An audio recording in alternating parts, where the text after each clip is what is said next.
Hi, this is Lachlan Tate coming to you from Free Australia Today. Will it remain so?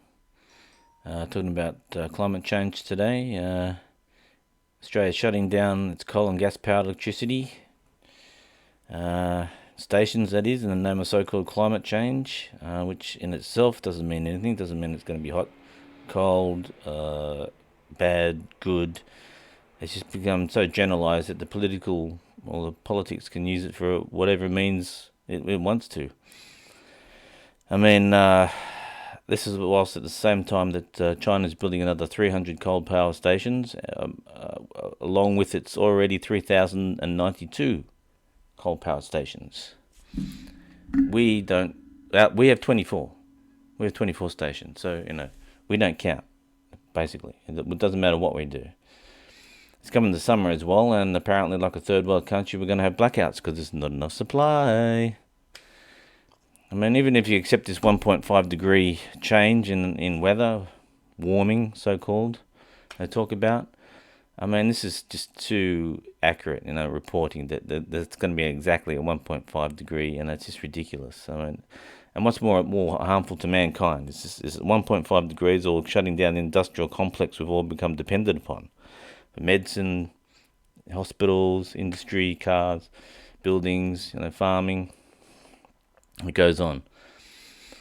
Well, these wind turbines and then solar cells just aren't going to cut it, I'm afraid. They're not sustainable as they have been talked about, as has been talked about. They create waste when they run out, and they don't last as long as a coal power station or a nuclear reactor. And here we go, we've got electric cars coming on the grid. There's going to be millions of them if it keeps going down this path. So demand and supply is going to be increasingly going exponential, and whilst we're cutting down all our coal things and making ourselves dependent on solar and wind, how's this going to work? It's just not going to work. The energy minister stated that it's going to cost $389 billion to transition to nuclear power. This is at the same time that we have mini nuclear hubs that can generate electricity at a fraction of the cost of these big nuclear powered stations, and technology is progressing so much so that it'll be even cost less in the future. And the coal powered stations are only using about 70% of their capacity anyway. So, what do we do? What's the answer? I mean, this is all power grab, globalization, whatever you want to call it. They're all going to the World Economic Forum to find out what socialist programs they should be implementing to control the populaces of their countries, in the West at least. So,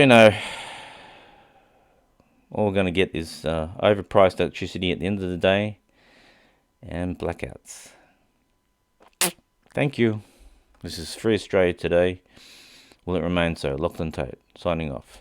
Peace.